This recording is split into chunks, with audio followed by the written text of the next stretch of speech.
여러분, 올리브유가 몸에 좋다는 말 들어보셨죠?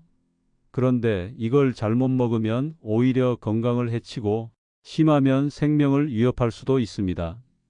오늘은 올리브유를 잘못 먹으면 빨리 죽는다는 충격적인 진실을 알려드리겠습니다.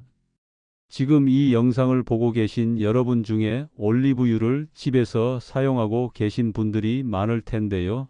혹시 올리브유로 전을 부치거나 볶음 요리를 하고 계시지는 않나요?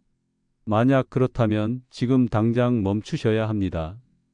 왜냐하면 여러분이 건강을 위해 선택한 올리브유가 오히려 독이 되어 여러분의 몸을 망가뜨리고 있을 수 있기 때문입니다. 먼저 올리브유가 왜 세계적으로 인정받는 건강식품인지부터 말씀드리겠습니다. 올리브유는 세계 3대 장수 식품 중 하나로 꼽힙니다. 특히 엑스트라 버진 올리브유에는 폴리페놀과 불포화 지방산이 풍부하게 들어 있어요. 이 성분들이 우리 몸에서 어떤 역할을 하는지 자세히 설명해 드릴게요. 폴리페놀은 강력한 항산화 물질입니다. 우리 몸에서 활성산소를 제거해 주는 역할을 하죠. 활성산소는 세포를 손상시키고 노화를 촉진시키는 주범인데 폴리페놀이 이를 막아주는 겁니다. 실제로 지중해 연안 국가들에서 올리브유를 많이 섭취하는 사람들의 평균 수명이 긴 이유 중 하나가 바로 이 폴리페놀 때문입니다. 불포화지방산, 특히 올레산이라는 성분은 심장 건강을 지켜주는 핵심 역할을 합니다. 나쁜 콜레스테롤인 LDL 콜레스테롤을 줄여주고 좋은 콜레스테롤인 HDL 콜레스테롤을 늘려주죠. 이는 심혈관 질환의 위험을 크게 낮춰줍니다. 또한 뇌 건강에도 도움이 되어 치매 예방에도 효과가 있다고 알려져 있습니다. 실제로 하버드 대학교에서 진행한 연구에 따르면 하루에 올리브유를 반 스푼 이상 섭취한 사람들은 그렇지 않은 사람들에 비해 심장병으로 인한 사망률이 14% 낮았다고 합니다. 또 다른 연구에서는 올리브유를 꾸준히 섭취한 그룹이 알츠하이머 발병률이 40% 낮았다는 놀라운 결과도 나왔어요. 그런데 이런 좋은 올리브유를 왜 잘못 먹으면 독이 된다는 걸까요? 핵심은 바로 온도에 있습니다. 올리브유, 특히 엑스트라 버진 올리브유의 발연점은 약 160도에서 190도 정도입니다. 발연점이라는 것은 기름이 연기를 내기 시작하는 온도를 말하는데 이 온도를 넘어가면 기름의 성질이 완전히 바뀝니다. 한국 사람들이 자주 하는 요리를 생각해 보세요. 전을 부칠 때 팬의 온도는 보통 180도에서 200도 정도 됩니다. 볶음 요리를 할 때는 더 높아져서 220도까지도 올라가죠. 이런 온도에서 올리브유를 사용하면 어떤 일이 벌어질까요? 첫째, 몸에 좋은 폴리페놀과 비타민이 같은 항산화 성분들이 완전히 파괴됩니다. 건강을 위해 비싼 돈 주고 산 올리브유의 장점이 모두 사라지는 거예요. 둘째, 더 심각한 문제는 트랜스 지방과 발암 물질이 생성된다는 것입니다. 올리브유가 발연점을 넘어 과도하게 가열되면 아크롤레인이라는 독성 물질이 생성됩니다. 이 물질은 눈과 코를 자극할 뿐만 아니라 폐와 심혈관계에 악영향을 미칩니다. 또한 벤조피렌 같은 발암 물질도 생성되는데 이는 국제암연구소에서 1군 발암 물질로 분류한 위험한 물질입니다. 더 놀라운 사실은 올리브유를 반복적으로 가열할 때입니다. 예를 들어 오늘 전을 부치고 남은 기름을 내일 또 사용하는 경우가 있죠? 이때는 더욱 위험한 물질들이 농축되어 생성됩니다. 알데하이드류라는 물질인데 이는 심장병과 암, 알츠하이머병의 위험을 높인다고 알려져 있습니다. 실제로 스페인 바스크 대학교에서 진행한 연구를 보면 올리브유를 180도 이상에서 가열했을 때 생성되는 독성 물질의 양이 시간에 따라 기하급수적으로 증가한다는 결과가 나왔습니다. 특히 반복 가열 시에는 그 농도가 더욱 높아져서 건강에 미치는 악영향이 심각한 수준에 이른다고 경고하고 있어요. 그렇다면 우리가 지금까지 올리브유를 잘못 사용해 왔다면 어떻게 해야 올바르게 섭취할 수 있을까요?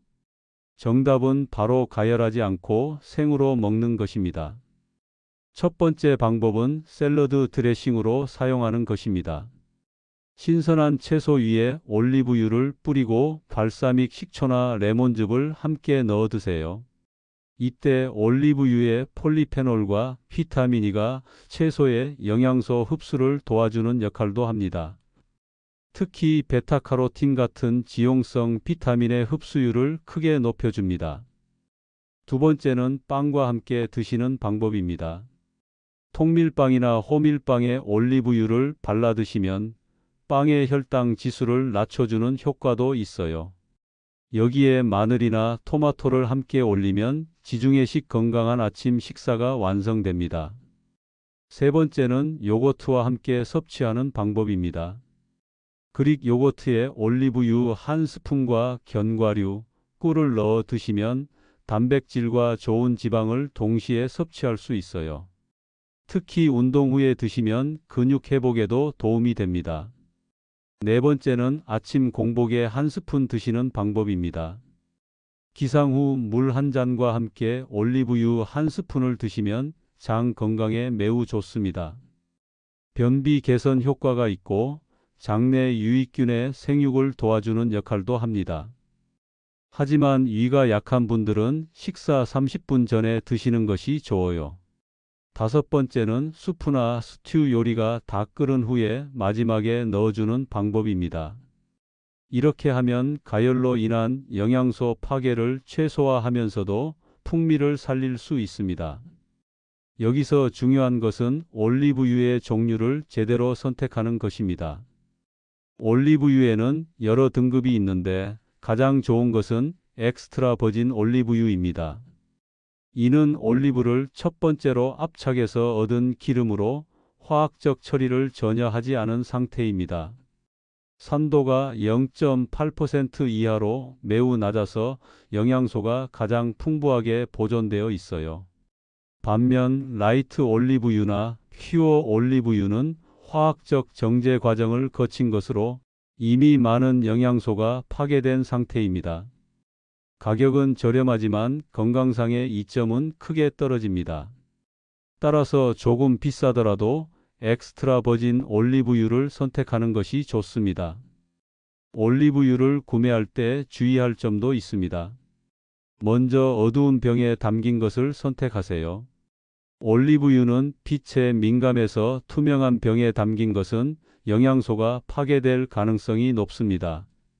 또한 생산일자를 확인해서 너무 오래된 것은 피하시고 개봉 후에는 서늘하고 어두운 곳에 보관하세요. 그런데 올리브유도 결국은 기름이기 때문에 무조건 많이 먹는다고 좋은 건 아닙니다. 올리브유의 칼로리는 1스푼당 약 120칼로리 정도 됩니다. 생각보다 높은 칼로리죠. 따라서 하루 권장량을 지켜서 섭취하는 것이 중요합니다. 일반적으로 성인의 경우 하루 1-2스푼, 약 15-30ml 정도가 적당합니다.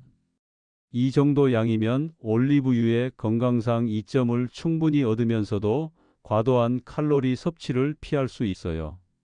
체중 관리를 하고 계신 분들은 하루 한 스푼 정도로 제한하시는 것이 좋습니다. 특히 주의해야 할 분들이 있습니다. 고혈압이나 고지혈증 환자분들은 의사와 상담 후 섭취량을 조절하셔야 해요. 올리브유가 콜레스테롤 수치를 개선하는 데 도움이 된다고 하지만 과도하게 섭취하면 오히려 중성지방 수치가 올라갈 수 있습니다. 당뇨병 환자분들도 주의가 필요합니다. 올리브유 자체는 혈당에 직접적인 영향을 주지 않지만 칼로리가 높기 때문에 체중 관리 차원에서 적정량을 섭취하시는 것이 중요해요. 그리고 담석증이 있으신 분들은 올리브유 섭취 시 담낭 수축이 일어날 수 있어서 반드시 의사와 상담하신 후 드시기 바랍니다. 이제 올리브유를 대체할 수 있는 다른 기름들에 대해서도 말씀드릴게요. 만약 볶음이나 튀김 요리를 하실 때는 발연점이 높은 기름을 사용하시는 것이 좋습니다.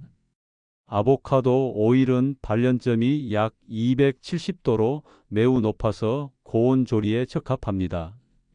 또한 올리브유와 마찬가지로 단일 불포화 지방산이 풍부해서 건강에도 좋아요.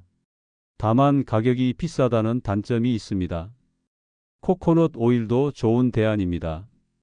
발연점이 약 230도 정도로 높고 중간 사슬 지방산이 풍부해서 에너지 대사에 도움이 됩니다. 특히 베이킹이나 디저트 만들 때 사용하면 고소한 맛을 낼 수 있어요.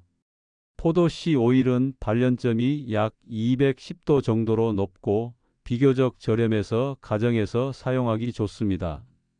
항산화 성분인 비타민 E도 풍부하게 들어 있어요. 현미유나 카놀라유도 발연점이 높아서 고온 조리에 적합합니다. 하지만 정제 과정을 거친 기름이기 때문에 영양적 가치는 올리브유에 비해 떨어집니다. 이렇게 용도에 맞게 기름을 선택해서 사용하시면 건강도 챙기고 맛있는 요리도 만들 수 있습니다. 마지막으로 올리브유와 관련된 몇 가지 오해들을 풀어드리겠습니다. 첫 번째 오해는 올리브유를 냉장고에 보관해야 한다는 것입니다. 올리브유는 차가운 곳에서 응고될 수 있어서 오히려 상온의 서늘한 곳에 보관하는 것이 좋아요. 다만 직사광선은 피해야 합니다. 두 번째 오해는 비싼 올리브유일수록 무조건 좋다는 것입니다. 가격보다는 원산지, 생산일자, 보관 상태 등이 더 중요해요. 합리적인 가격대의 제품 중에서도 좋은 올리브유를 찾을 수 있습니다. 세 번째 오해는 올리브유를 아무리 먹어도 살이 찌지 않는다는 것입니다. 아무리 건강한 기름이라도 과도하게 섭취하면 체중 증가의 원인이 될 수 있어요. 올리브유는 잘 먹으면 최고의 건강식품이지만 잘못 먹으면 독이 될 수 있습니다. 절대 튀김이나 고온 조리에는 사용하지 마시고 하루 한두 스푼씩 생으로 드시기 바랍니다. 여러분은 올리브유를 어떻게 드시고 계신가요? 혹시 지금까지 잘못 사용하고 계셨나요? 작은 습관 하나가 우리의 건강과 수명을 바꿀 수 있습니다. 앞으로도 여러분이 꼭 알아야 할 건강 정보를 알려드릴 테니 구독과 좋아요, 알림 설정까지 잊지 마세요.